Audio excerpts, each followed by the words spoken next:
direito previdenciário, plano de benefícios, salário de benefício, renda mensal do benefício e reajustamento do valor do benefício.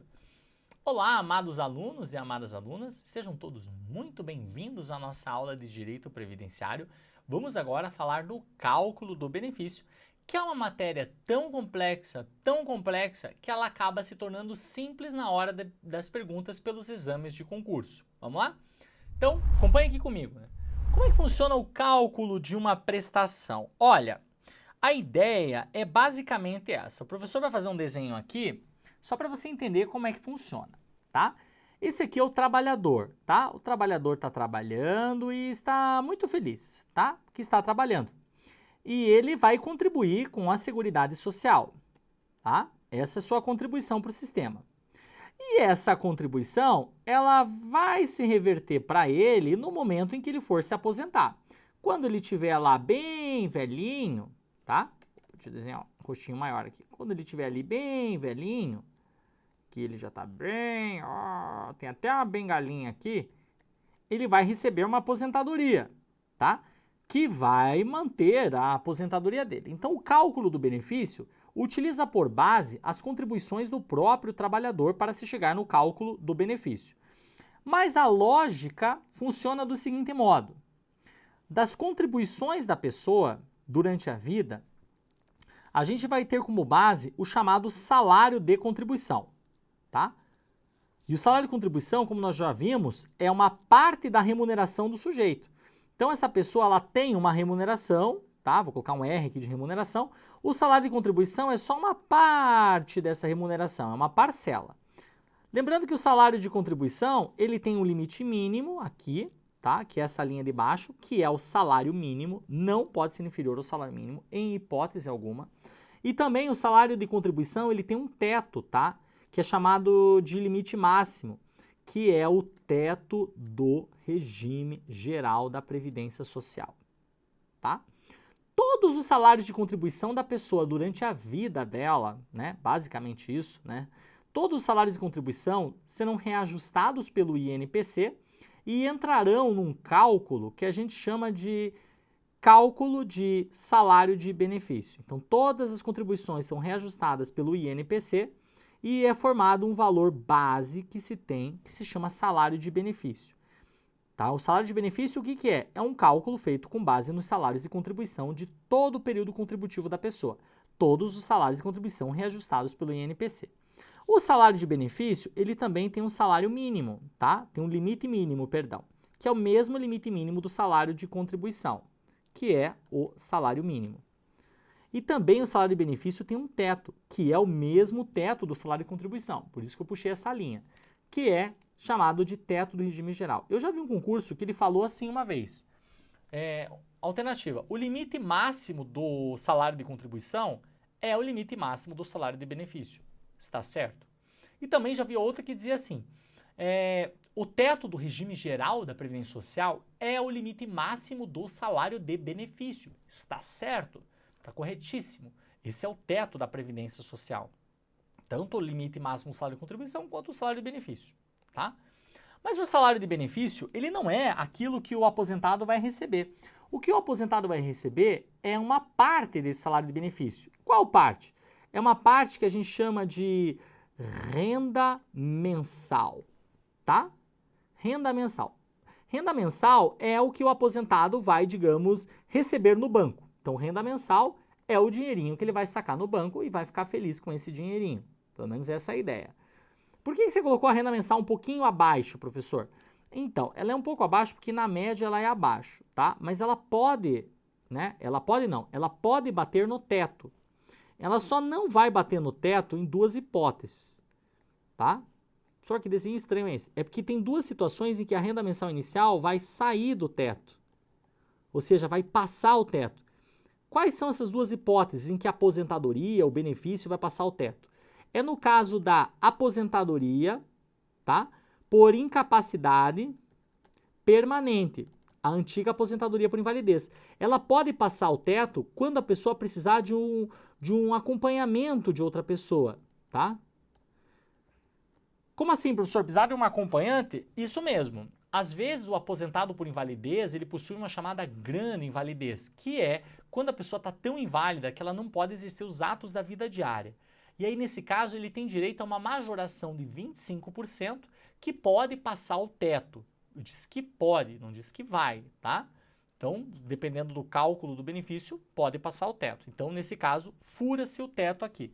Em outro caso que também fura o teto, é no caso do salário maternidade da empregada e da avulsa. Por quê?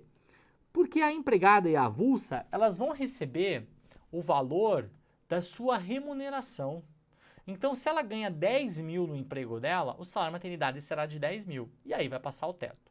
São só essas duas possibilidades em que a renda mensal passa o teto. Mas veja, é a renda mensal, não é o salário de contribuição, nem o salário de benefício. E também, queridos, a renda mensal, ela pode ter um limite mínimo, tá? Que eu vou colocar aqui que é o salário mínimo, que é essa linha pontilhada, como pode ser inferior ao salário mínimo. Quando que vai seguir essa linha pontilhada aqui, que eu vou deixar ela de amarelinha, tá? A renda mensal inicial, ela não pode ser inferior ao salário mínimo quando substituir o rendimento do trabalhador, tá? Sempre que substituir o rendimento do trabalhador, ele não pode ser inferior ao salário mínimo. E também quando ele substituir o salário de contribuição, ou seja, é relativo a um período em que a pessoa não pode contribuir. Então, nessas duas possibilidades, a renda mensal não pode ser menor que o salário mínimo. Por exemplo, nos casos de aposentadorias, por exemplo, a aposentadoria tem como ideia substituir o rendimento do trabalhador. Então, nesse caso, não pode ser inferior ao salário mínimo, tá? Mesma coisa o auxílio incapacidade temporária, tá? Então, em tese, não pode ser inferior ao salário mínimo. Mas o auxílio acidente é um benefício que a pessoa recebe e continua trabalhando. Então, nesse caso, ele pode sim ser inferior ao salário mínimo. Como também o exemplo do salário família, né, que a pessoa recebe e continua trabalhando. Né? Então, são dois exemplos aí de que alguns podem ser sim inferiores ao salário mínimo. Até o próprio auxílio incapacidade temporária, o auxílio doença, tem situações que pode ser inferior ao salário mínimo. Por exemplo, quando a pessoa tem dois empregos ou duas atividades e ela fica incapacitada somente para uma delas e para outra ela não fica incapacitada. Né? Então, ela recebe o auxílio incapacidade temporário relativo àquela atividade que ela está incapacitada e relativo a outra atividade, ela continua trabalhando. Nesse caso, o auxílio incapacidade pode ser sim inferior ao salário mínimo. Muito bem. Então, é assim que funciona o cálculo do benefício. Agora o professor vai detalhar aqui mais a fundo para a gente passar por cada uma dessas fases. A fase do salário de contribuição nós já estudamos já nos blocos anteriores, mas vamos ver agora sobre o salário de benefício. Salário de benefício, portanto, é o valor base, tá? É o valor que você tem como base. Ele só não é base para algumas prestações aqui. Basicamente, 3. A pensão por morte, o salário família e o salário maternidade, tá? A pensão por morte não, porque em tese a pensão por morte é o valor da aposentadoria recebida pelo falecido. Né? Quando a pessoa morre, em tese ela já está velhinha, né? E daí ela já era aposentada. Então a pensão por morte vai ter como base o valor da aposentadoria. E se ele não era aposentado, vai ser da aposentadoria por incapacidade permanente que ele teria direito. A pensão por morte é assim, o auxílio reclusão é irmãozinho de mãos dadas da pensão. Tudo que acontece com a pensão acontece com o auxílio reclusão. Então o auxílio reclusão é a mesma coisa. O outro benefício é o salário família. O salário família é um valor definido lá no texto constitucional, na emenda constitucional 103 de 2019. É aquele valor. Então, é um valor já definido, que é reajustado todo ano. Então, não precisa de salário de benefício.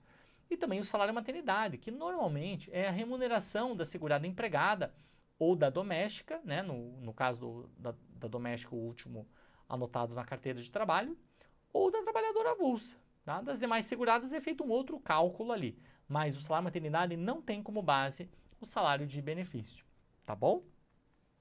Tá, como que se calcula o salário de benefício? Então, é a média aritmética simples de 100% dos salários de contribuição de todo o período contributivo a contar de julho de 94, incluindo as advindas de regime próprio. O que é isso, professor?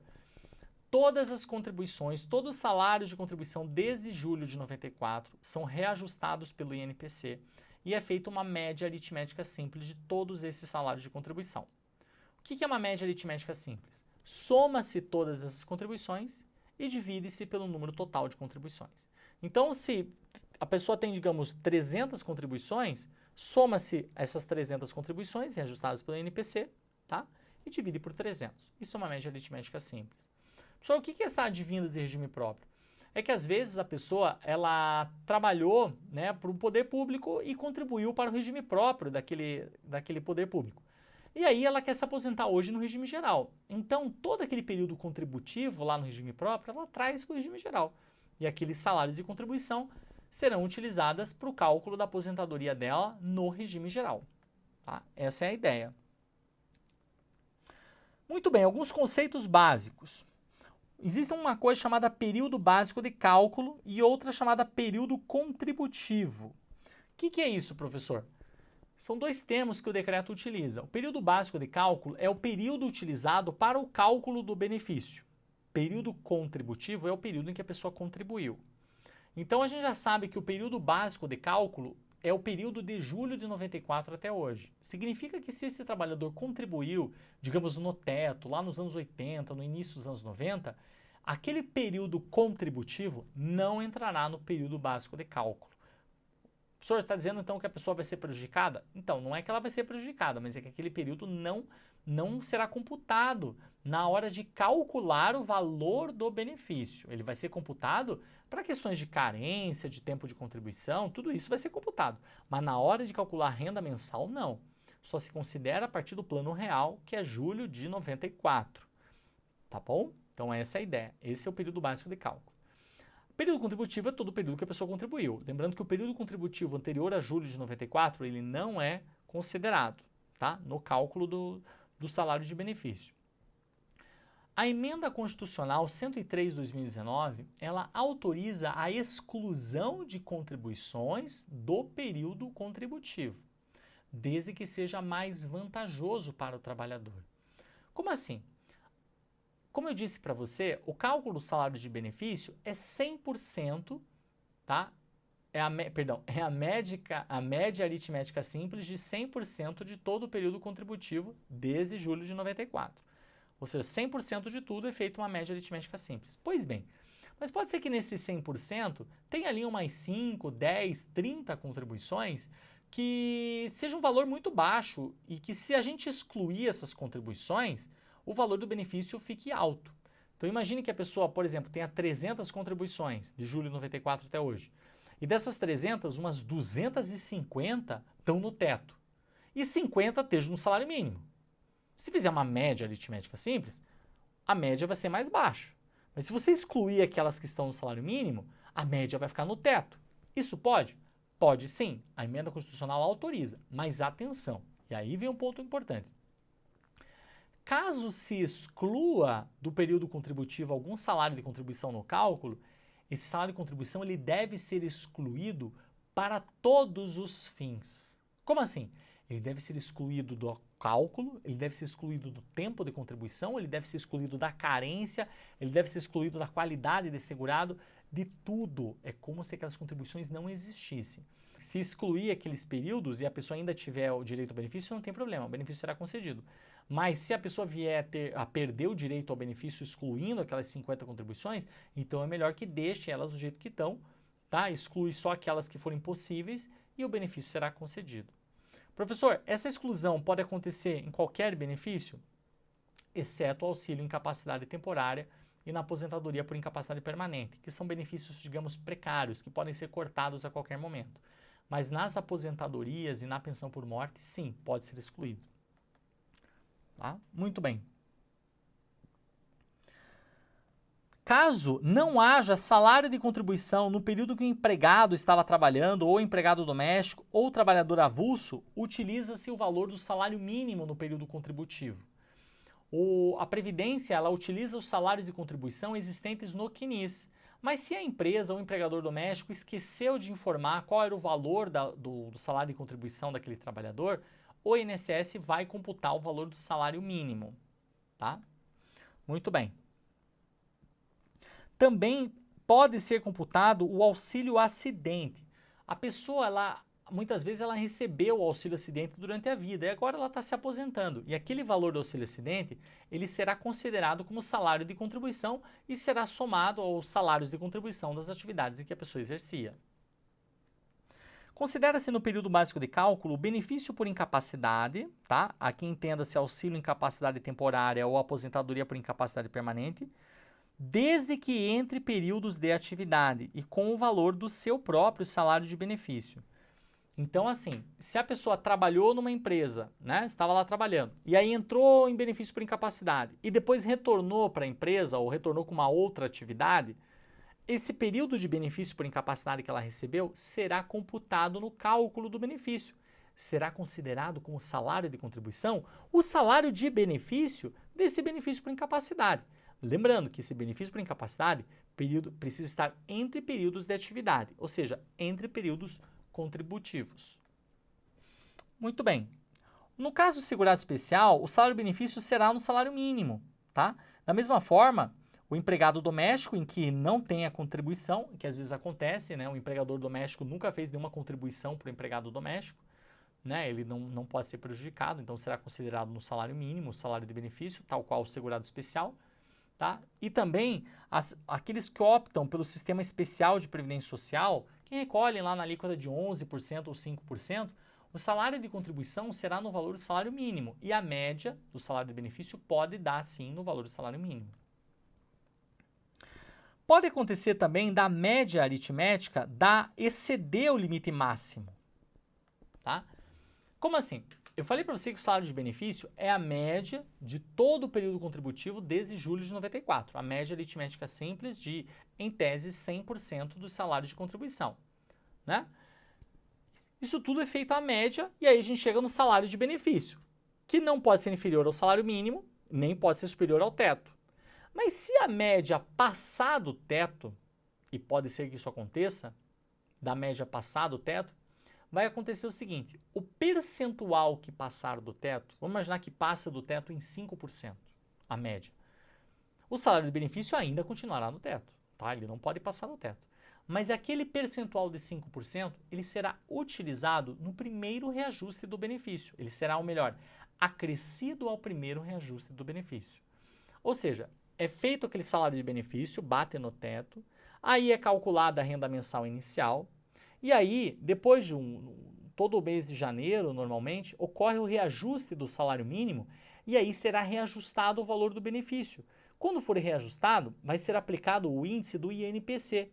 E aí será acrescido ao índice do INPC aquele percentual que excedeu o teto do salário de benefício. Como excedeu em 5%, o primeiro reajuste do benefício será o INPC mais 5%. Beleza? Sobre a renda mensal, tá? Nós terminamos o cálculo do salário de benefício, o que devem cobrar no seu exame é basicamente isso que o professor passou, tá bom? E agora nós vamos falar da renda mensal, que é aquilo que de fato o aposentado vai receber. A renda mensal é um percentual do salário de benefício, né? Então, o salário de benefício é a média aritmética simples de todo o período contributivo, desde julho de 94, a gente vai chegar num valor base, no salário de benefício. A renda mensal inicial nada mais é do que um percentual desse salário de benefício. Vamos ver qual que é? Muito bem. A gente tem que lembrar que a renda mensal também, quando substituir o salário de contribuição, o rendimento do trabalhador, não pode ser inferior ao salário mínimo, tá? Poderá ser inferior ao salário mínimo quando o benefício decorrer de acordo internacional, quando o auxílio incapacidade decorrer de múltiplas atividades e se a pessoa receber outra prestação de aposentadoria ou pensão. Como assim? Vamos lá, vamos para as 3 hipóteses aqui. A primeira delas é quando o benefício decorre de acordo internacional. Às vezes o Brasil tem acordo internacional, tratado com os Estados Unidos, Portugal, Japão, e aí nesses tratados fica convencionado, isso varia de tratado para tratado, tá? Mas fica convencionado que os Estados Unidos vai pagar uma parte do benefício e o Brasil vai pagar outra. Nesse caso, a renda mensal do benefício que a pessoa for receber aqui no Brasil poderá ser inferior ao salário mínimo. O segundo exemplo aqui do auxílio-doença em múltiplas atividades é aquele exemplo que o professor deu. A pessoa tem múltiplas atividades, mas ela fica incapacitada para só uma delas. Aí ela pode receber o benefício menor que o mínimo, né? Desde que a soma do benefício com a renda da outra atividade que ela poderá continuar exercendo dê o salário mínimo. Mas se não, né? Nesse caso, bom, enfim, quando a pessoa tem múltiplas atividades, o auxílio-doença pode ser inferior ao salário mínimo. E a terceira é se a pessoa receber a prestação de aposentadoria ou pensão. O que acontece? A emenda constitucional 103, ela permite a acumulação de aposentadoria com pensão, mas ela fala que nessa hipótese, o segundo benefício que seria, digamos, o menos vantajoso, tá?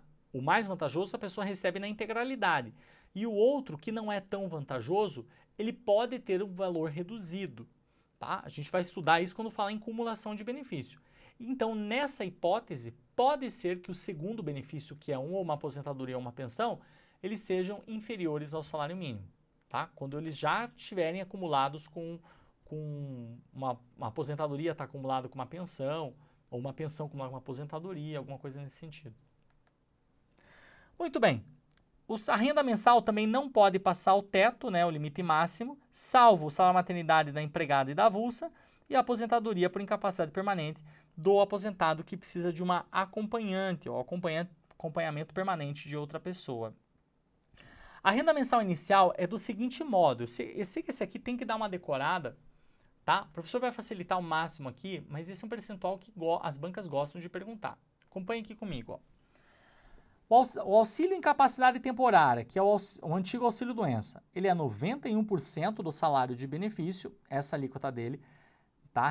E deve respeitar o teto da média dos 12 últimos salários de contribuição. Ou seja, em regra é 91% do salário de benefício, mas também não pode exceder a média dos 12 últimos salários de contribuição. Veja que o salário de benefício ele pega desde julho de 94 até os dias de hoje. Tá? Então é feita essa média de 100% de todas as contribuições, perdão, é feita uma média aritmética simples de 100% de todos os salários de contribuição, aí chega seu salário de benefício. Vai ser auxílio incapacidade temporária, é 91% disso. Mas também tem que ser feito um segundo cálculo. Dos últimos 12 salários de contribuição, faz uma média. Tá? Então os 91% do salário de benefício não podem ultrapassar a média dos 12 últimos salários de contribuição. Por que isso? Porque às vezes a pessoa durante toda a vida contribuiu no teto e nos últimos anos acabou conseguindo um trabalho mais simples e acabou recebendo salário mínimo. Então nesse caso, o salário de benefício pode ser 2, 3, 4, 5 mil reais, tá? Pode ser bem alto, porque a pessoa ganhava bem no passado. Mas hoje ela ganha um salário mínimo, então nesse caso vai ter que respeitar a média dos 12 últimos salários de contribuição, ou seja, não pode passar essa média dos 12 últimos salários de contribuição. Beleza? Muito bem. A aposentadoria por incapacidade permanente, a antiga aposentadoria por invalidez, a aposentadoria programada, a aposentadoria por idade, a aposentadoria por tempo de contribuição, o cálculo da renda mensal inicial é 60% do salário de benefício. Só isso, professor? Então, a gente parte de 60% do salário de benefício. O professor está dizendo que é menor que do auxílio incapacidade temporária, que é 91%? Sim, é menor.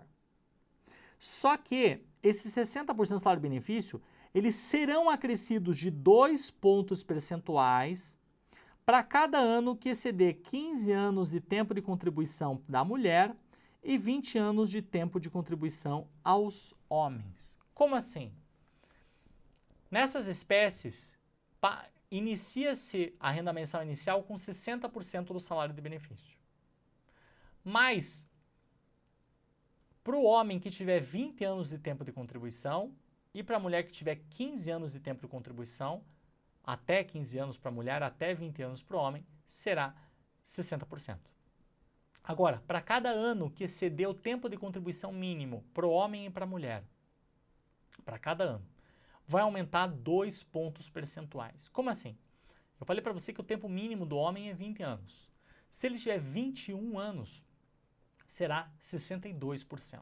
Se ele tiver 23 anos de tempo de contribuição, a renda mensal inicial do seu aposentadoria, ela será 64%.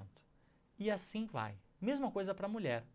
Se a mulher tiver até 15 anos de tempo de contribuição, a renda mensal inicial será 60% do salário de benefício.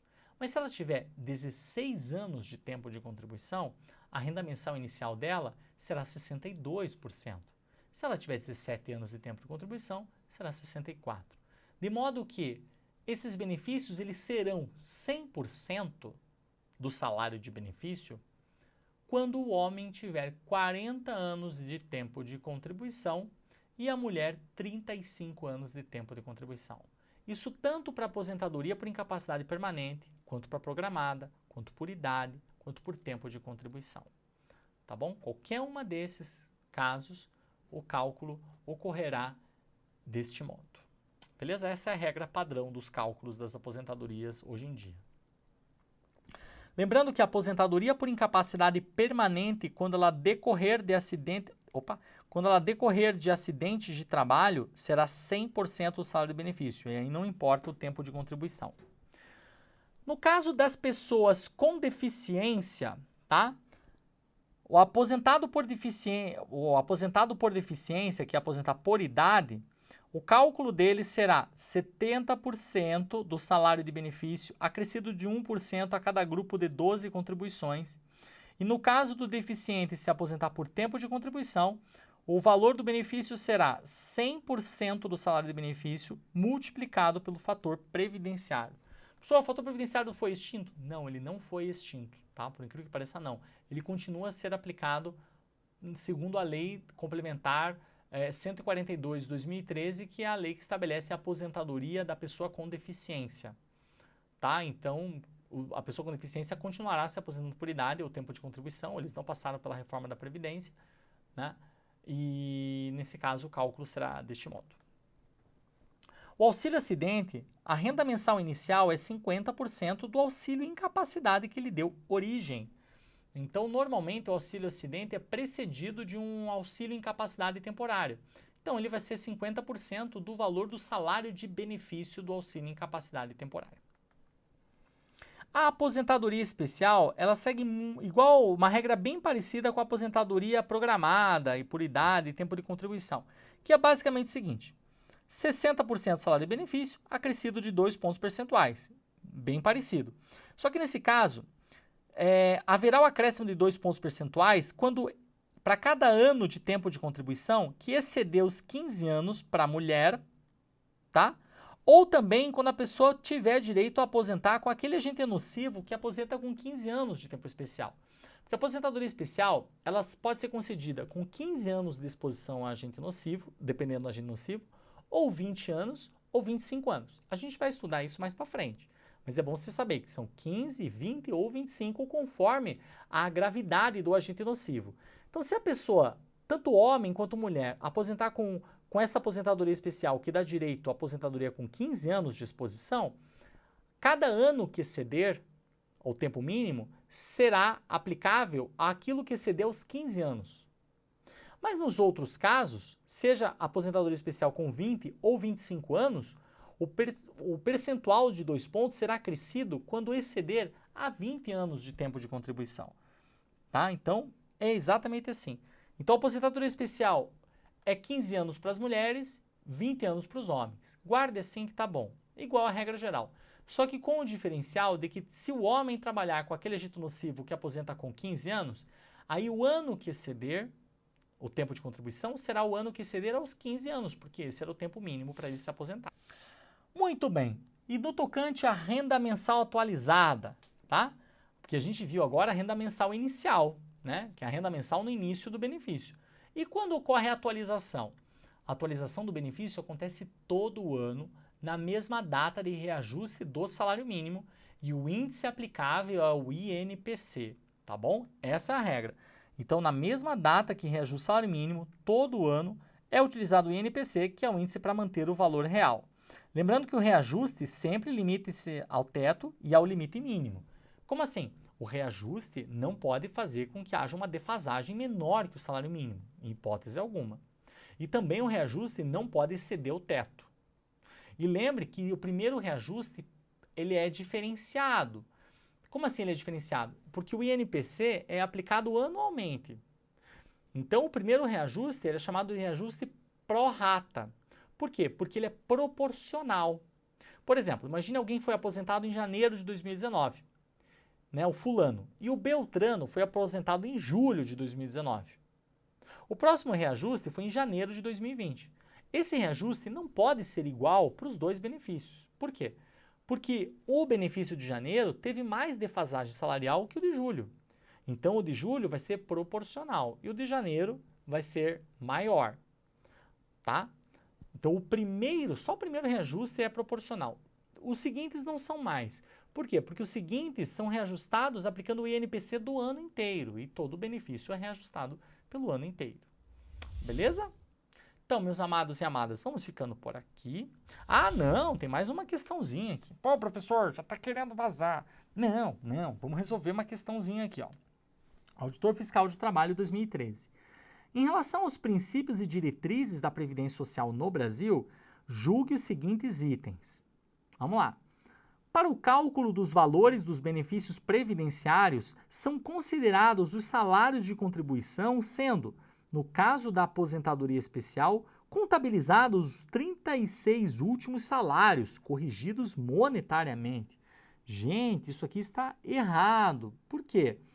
Porque não são contabilizados os últimos 36 salários, tá? São corrigidos monetariamente, o resto está certo, considera-se salário de contribuição e tal, mas não, gente, os benefícios, eles utilizam todo o período contributivo desde julho de 94. Professor, mas isso que você falou é a regra de hoje, essa questão aí é de 2013. Você tem razão, mas em 2013 também já era assim, tá? Era um pouco diferente, mas utilizava-se o salário de contribuição desde julho de 94 e não os últimos 36 meses. A bem da verdade, esse cálculo utilizando os últimos 36 meses, ele foi utilizado por muitos anos, tá? Muitos e muitos anos, até 99. Em 99 isso acabou, tá bom? Então agora nós vamos ficando por aqui. Quero deixar a todos um grande abraço, nos vemos na próxima e valeu!